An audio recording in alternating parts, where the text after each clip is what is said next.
Greetings, ladies and gentlemen, it is I am the one and only Mega Man here, and I am back for yet again for the likes of the Mexi Toys videos.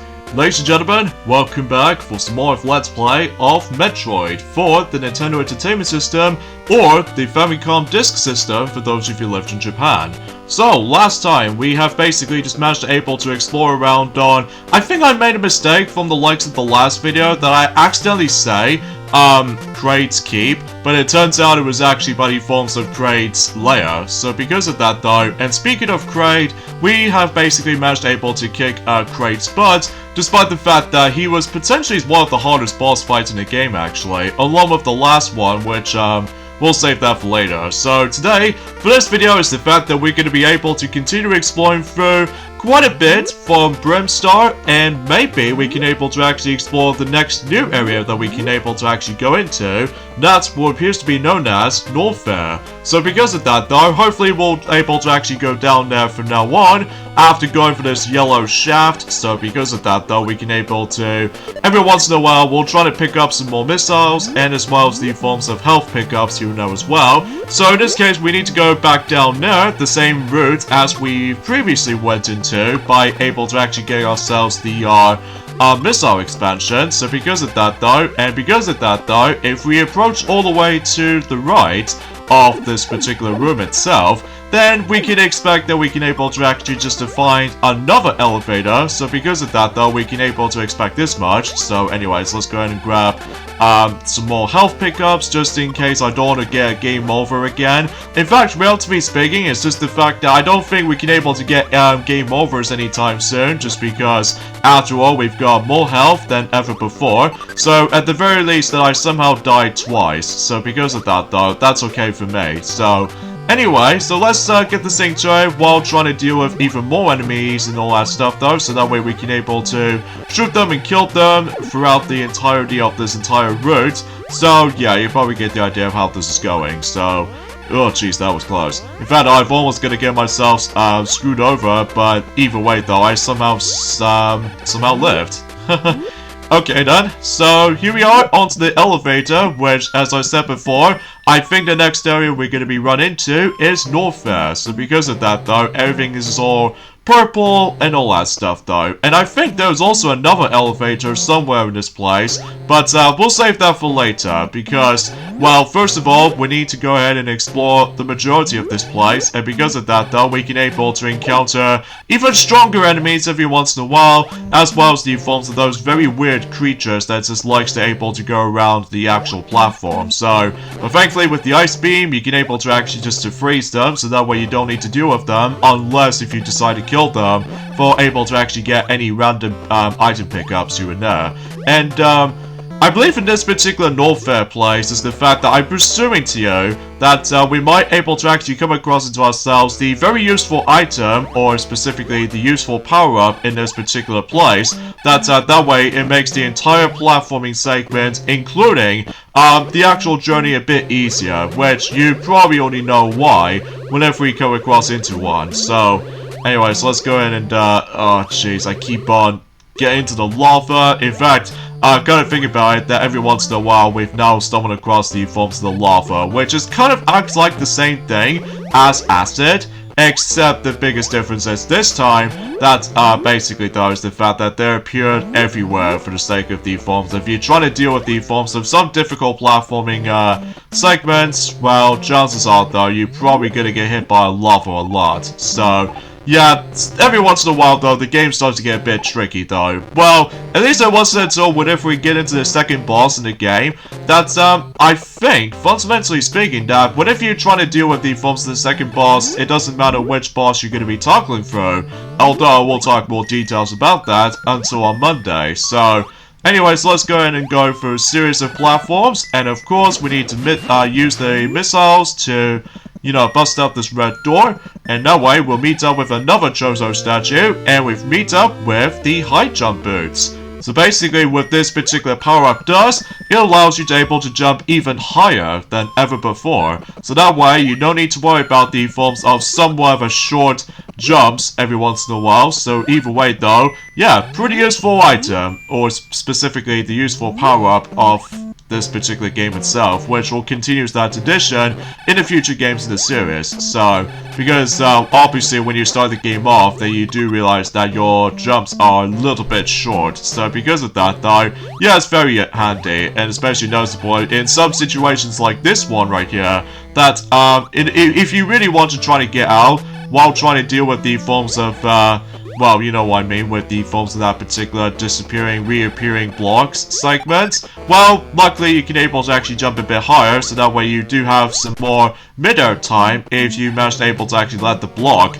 reappear, so that way you make the journey a bit easier. And it's also worth noting for us the fact that because I somehow already got the E-Tank from earlier on, after dealing with the forms of Crate, that usually I did the hardest part about it, because, well, relatively speaking, it's just the fact of the matter is, though, is that I managed to do this a bit quicker and faster. So because of that, though, well, it might be pretty handy for you if you decide able to go back onto the forms of Crate's layer, and then hopefully you can able to find, you know, the E-Tank from there.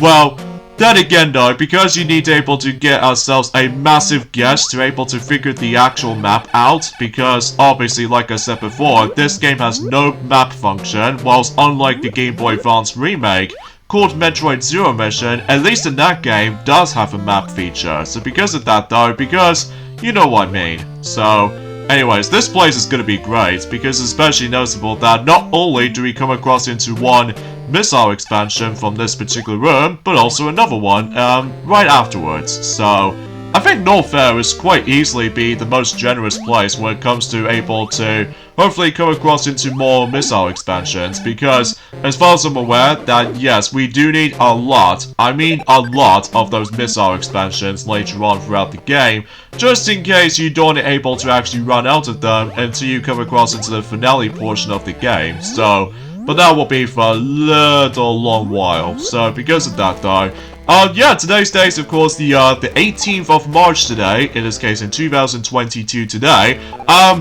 It's pretty obvious at this point is the fact that I'm pretty excited for this point today, because obviously Mario Kart 8 Deluxe DLC has finally came out today, and what I've tested those out on my own time, or what if I managed to play these courses on my own time, I had a lot of fun with it. Despite how most people complain about the forms of the visual style looks exactly like the forms of Mario Kart Tour, although I'll get to more details on that in a second, because we have another missile expansion, and there's another one afterwards. And on top of all that stuff though, there's another one appears earlier on or later on that room. So yeah, that's quite a lot of missiles that we picked up from. So pretty cool, I have to say. I have no idea what's up with that wall over there, even though despite the fact that I immediately come across into that breakable floor that is usually down there. So I honestly have no idea that I just somehow managed to bomb into that. So, oh well, no big deal. We'll at the very least carry on. So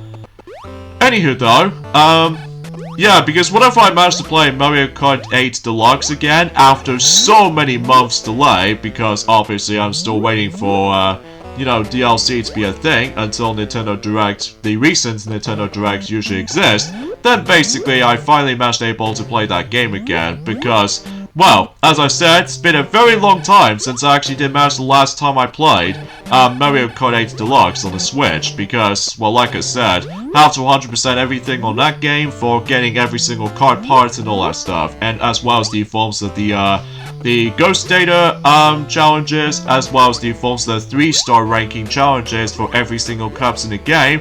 So at the very least, I'm usually very glad to able to come back into that game again, and able to actually revisiting from the likes of not only Coconut Mall ever since in Mario Kart 7 and Mario Kart Wii, but also we can able to finally able to go back onto Shroom Ridge ever since in Mario Kart DS. So yeah, it seems very top-notch, all things considered, especially noticeable how, although apparently that, like I said before, that most people complain about the forms of the art style from those DLC courses, because like I said, that the visual style was heavily borrowed from the likes of Mario Kart Tour for a bit, most notably because in one of those examples is the Mario Kart Tour courses, alongside with the forms of Sky Garden, And also on top of all that stuff though, with the forms of other courses here and there as well. So I've no idea why they managed able to decide for all that, but in this case though, that's not much else I can honestly try to think about it. So although that this will actually be potentially about the fact that, well, I was really looking forward to able to actually just to do these kinds of DLC cups for you guys, but unfortunately, like what other toys has already explained about this ever since in several parts from the likes of the majority of 2022 so far, we're gonna have to delay that particular returning back onto Mario Kart 8 Deluxe or Mario Kart 8 Let's Play department because, well, you know what I mean, we still got a whole lot of games to go through for the sake of doing, you know, other Let's Plays in general. So, in here, this is where we find another Ice Beam, even though technically speaking that we've already got one already, so yeah, there are a few times though in certain areas though that's the reason why we've come across into another Ice Beam from that Chozo statue. And the reason being for this is because, well, for that particular Ice Beam, I think I've already mentioned about this, although I probably will say this again, that for the Ice Beam, it usually requires, in order to able to finish the entire game, that you probably know why until whenever we get into this though, so but I digress. So anyways, let's go ahead and use the Mothball to able to actually place those specific bombs to able to actually escape this particular room. So, at the very least, we can able to actually continue. So, yeah, because usually that's the only thing about this game sometimes though, when it comes to the forms of those certain rooms throughout the game, that most of the time you always come across into the exact same identical rooms as the other. So because of that though, that's why I always bring out the map with us, just like in Zelda 1. So because of that though, that you probably get the idea about the forms of the better navigations and all that stuff though. Well, for the most part anyway, if you're following through our Let's Play of this game so far. So anyway though, and I get this strong sense of feeling, I've almost to the point where I think I'm pretty much almost at the an hour mark when it comes to the forms of this particular game itself, because, well, as far as I'm aware, this game has multiple endings, so depending on how fast you beat the game. So it's kind of like the forms of how it does it from the likes of Sonic Labyrinth for the Game Gear, almost, except the fact that, well, I don't think there's any rankings or anything else to be more specific. And I think it's another one of those examples I could think of, which appears to be by the forms of Banjo-Kazooie, Grunty's Revenge for the Game Boy Advance. At least I'm assuming anyway. So, yeah, you probably get the idea about that. So, anyways, though, so let's go ahead and go back for a bit. So just in case I need able to double check on other rooms. So just in case if there are some collectibles I've missed. Especially noticeable that, well, if you ever get confused and lost in this Norfair easily, then I highly recommend you not only look up on my Let's Play of this game, but also just try to look out the map for online websites, because you know what I mean, that you don't have a map feature in this. So, and I think that could be also applies onto Metroid 2 Return of Samus, well, for some extent. So, in this case though, that's maybe some consideration, so alright, so we got ourselves another missile expansion. So I think I've lost count of how much missiles that I somehow managed to obtain, because I keep using some of those missiles a lot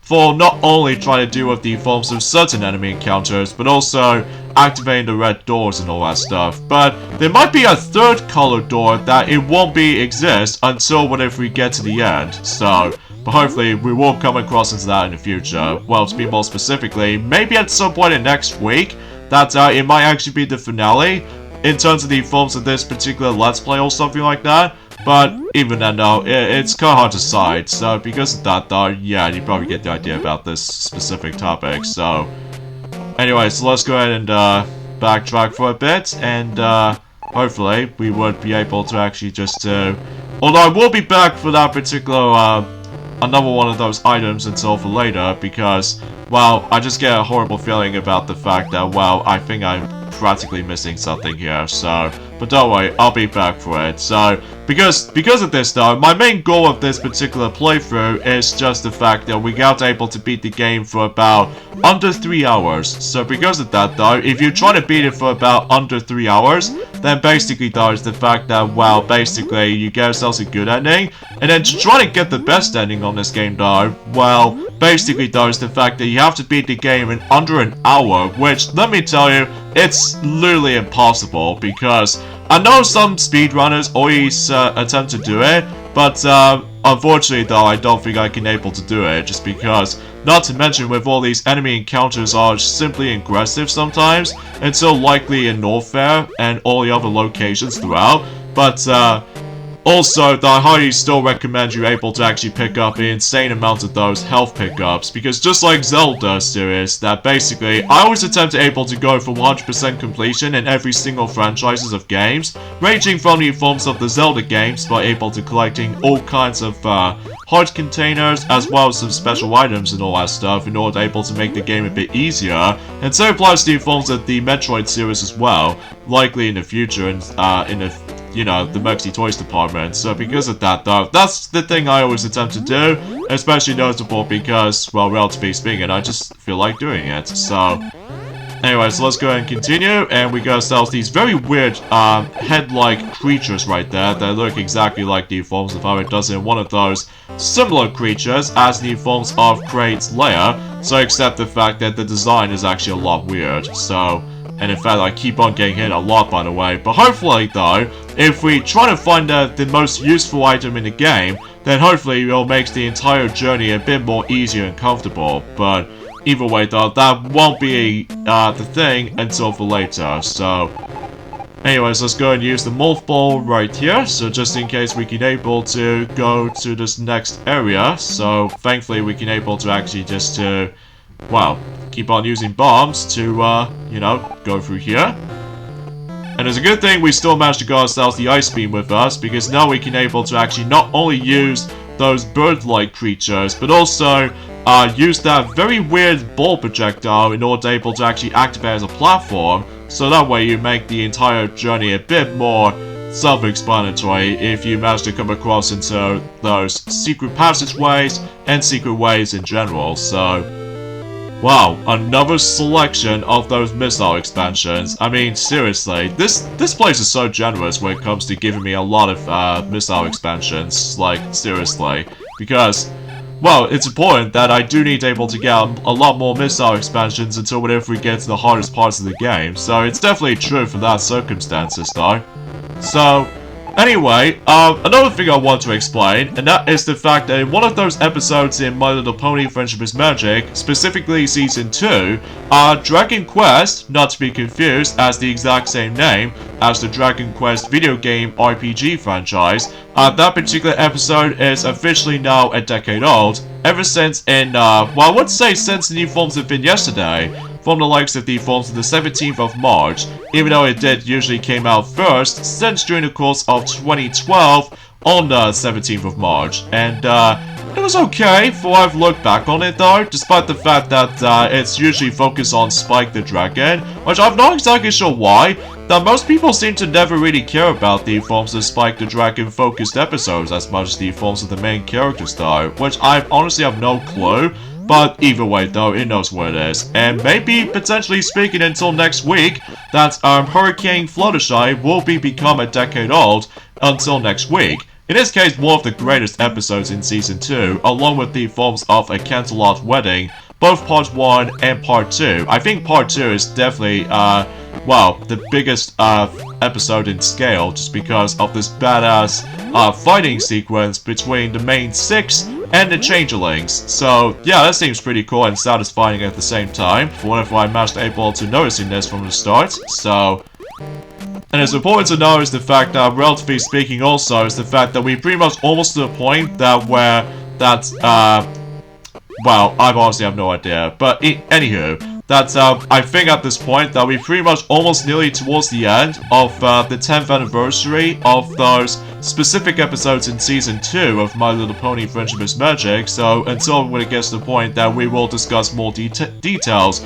Let's just say until when some Toy Sales are doing even more Let's Plays sometime in November, then we can able to mention about more details about the 10-year anniversary of certain episodes based off from the likes of Season 3. So, yeah, that will be essentially about it, despite the fact that Season 3 only has 13 episodes, half of those episodes gap from the likes of the forms of how it does on the normal seasons. So, because it's pretty obvious, because of the celebration of the release of Equestria Girls, which I will have to admit though, the only time I've only seen the film was actually in the pony segments, because I honestly just wasn't really a big fan of those particular series, I must admit, just because, well, I just have no words to say, so... Anyways though, so let's go ahead and go back into that particular room that I explained to you earlier, and because of that though, because that's the reason why, I'm gonna have to able to take care of the forms of some rooms first, and if you go down here, then obviously this room is exactly identical to the previous room that we've already went into, and from here we get ourselves another missile expansion, which I honestly forgot about that until right now. So, and beyond on the right, this is where we come across into a dead end. So, because that's the thing about this game sometimes though, there are a few times that you rarely try to able to actually come across into the forms of some breakable walls on certain rooms if you manage to able to use Mothball with the Mothball bombs. But sometimes though, you come across into a dead end, which means that most of those walls are not breakable. So because of that though, that would be kind of a questionable design choices sometimes, especially noticeable how archaic it was at first glance. So because of that though, that might be some of those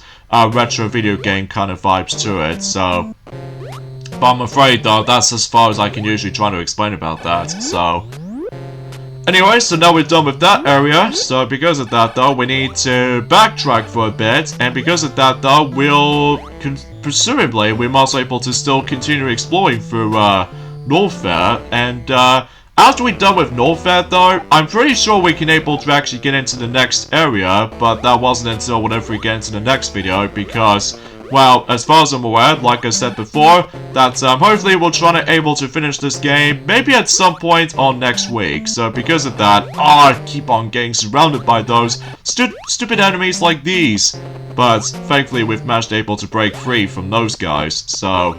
But still, it's incredibly inconsistent sometimes when it comes to cheap enemy placements like these. But still, we're gonna have to able to cope with the forms of some of the tougher portions throughout, I'm afraid. But either way though, it knows where it stands. So, anyway, so let's go ahead and keep on firing the ice beams, so that way we can able to get rid of all kinds of creatures. And I'm really hoping that we can able to actually get ourselves some more health, because, well, relatively speaking, if I somehow die and get game over, I will respawn right into that particular elevator section was. And then every once in a while though, that you probably already noticed, that's our health segment, or the health bar, will be restored to 30 instead of 99 until the future games in the series, which by the time whenever we get into Metroid 2, our Return of Samus in the future, that hopefully though we'll come across into several of those specific changes than the ones and how it does in the original game has. So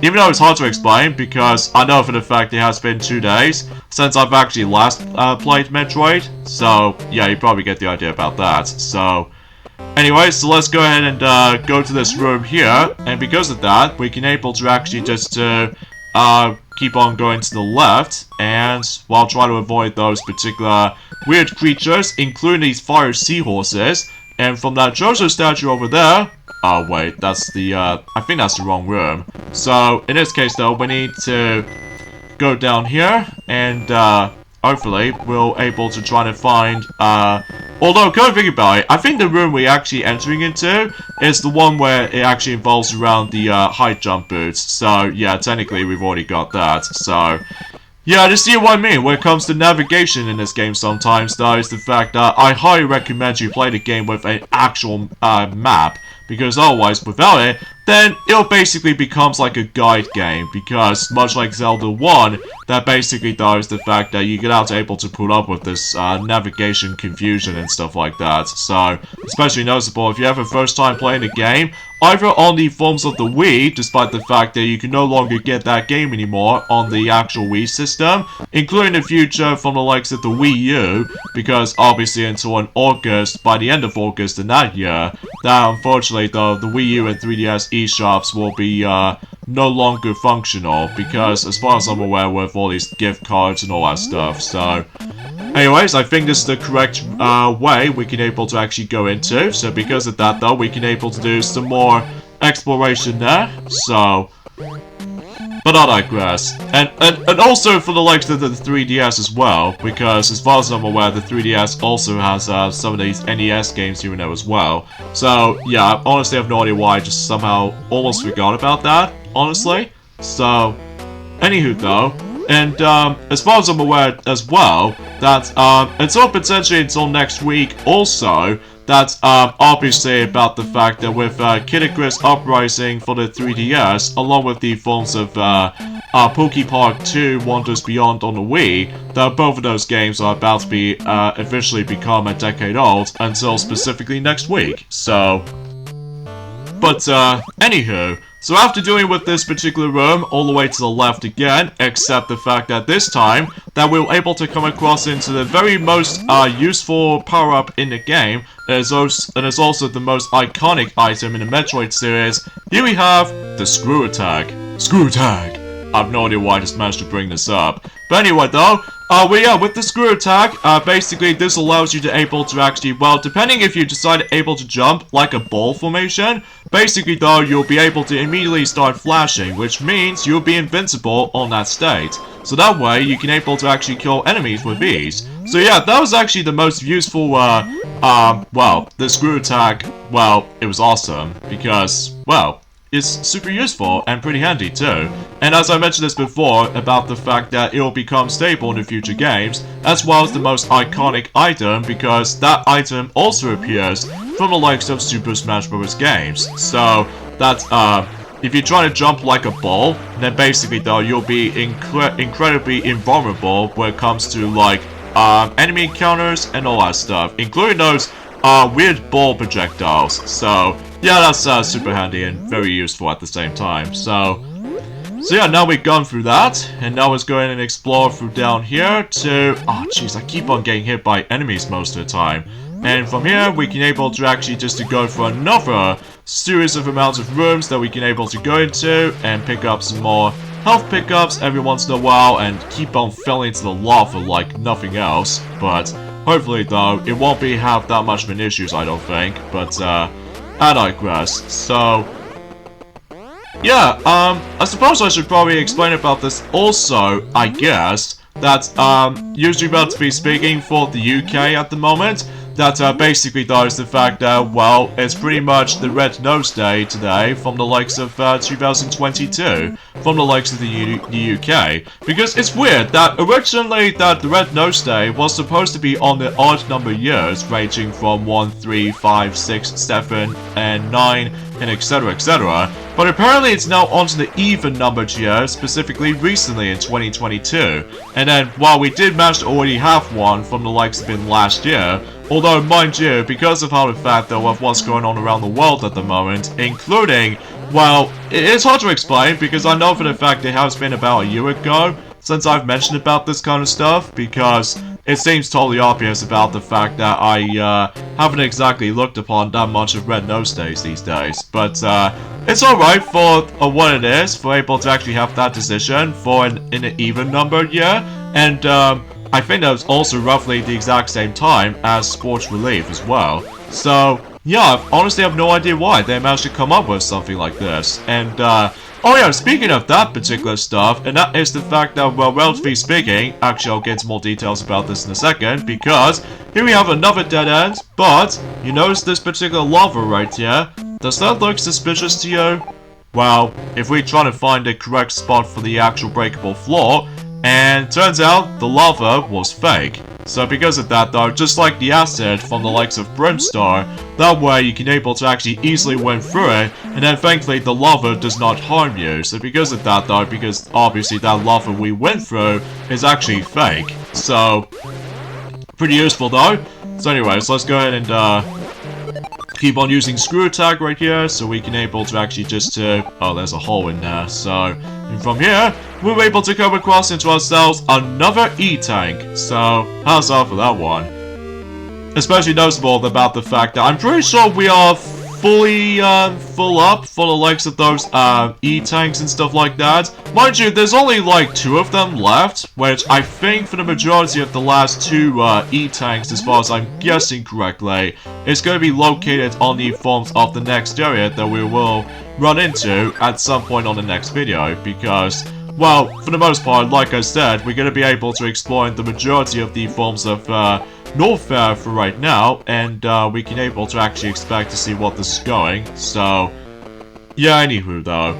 Anyway, another one of those games they did manage to get itself its anniversary, specifically in the UK recently. That's what appears to be Okami Den for the Nintendo DS. Despite the fact that we still got ourselves the American copy, but that's okay, because either way though, that game is region free on my DSi XL, so that should be awesome for able to hear about this. And on top of all that stuff though is the fact that that particular game is now 11 years old, specifically in the UK. So yeah, time flies, doesn't it? Especially noticeable, I always bring this up from those specific stuff from the likes of those... Oh god, okay.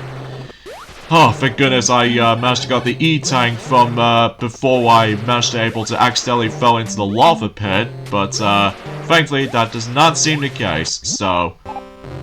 Anyways, let's go in here, and trying to backtrack for a bit, so until we're able to actually just to find some even more goodies here and there, so... Yeah, because that's the thing with the forms of those Metroid games every now and then, they do have a lot of emphasis on backtracking sometimes, but it might not be so bad, but until whenever we get to the Metroid Prime games, for Metroid Prime Trilogy and stuff like that, that some people complain about the massive backtracking with all three games combined, such as for instance, you know, you have to find specific amount of items in order to able to progress into the actual game, including the end game as well. So yeah, I can totally see why that a lot of people seem to able to do not like the backtracking aspect when it comes to the forms of the Metroid Prime trilogy of games, because, you know, you have to find the most important key items until you eventually continue throughout the journey. So, but either way though, we'll get ahead of ourselves whenever we get into the Metroid Prime games at some point, once we deal with the forms of the 2D Metroid series, along with the forms of the 2D Zelda ones as well. So it's like, those two series that we are doing, I'm feeling a little bit more confident about, so yeah, that might be something worth consideration. So anyways, I think this is also another lava pit right down there, so we can able to expect that we can able to go through it. So too easy to able to figure this out, even though then again that you always have to recommend getting a map, because obviously if you don't have one, you're out of luck trying to know where you're supposed to go. So oh god, it's this room right here. I had horror stories with these kinds of rooms like this. Although it's not so bad on this room though, but it's so likely the later rooms and beyond that it will be a pain if you ever played the original cartridge version of Metroid, because, well, you know what I mean, whenever we get into that certain points throughout. So anyways, let's just destroy these blocks if we can, to be able to actually just to break through, and yeah, because those blocks keeps on respawning every once in a while. Yeah, seriously, those seahorses never fires the fireball, which I honestly have no idea why. They just don't do it. Whilst I know on other versions do it, but for some reason in my version, as you can tell, they just never fired the projectiles at me. That seems rather odd. So anyways though, we got the endings off at this point right here, so join me next time for more of Let's Play of Metroid, and that is the fact that we'll still carry on exploring around in Norfair, and maybe we can able to explore another new area as well. So I'll see you guys on maybe Tuesday. Later fellas.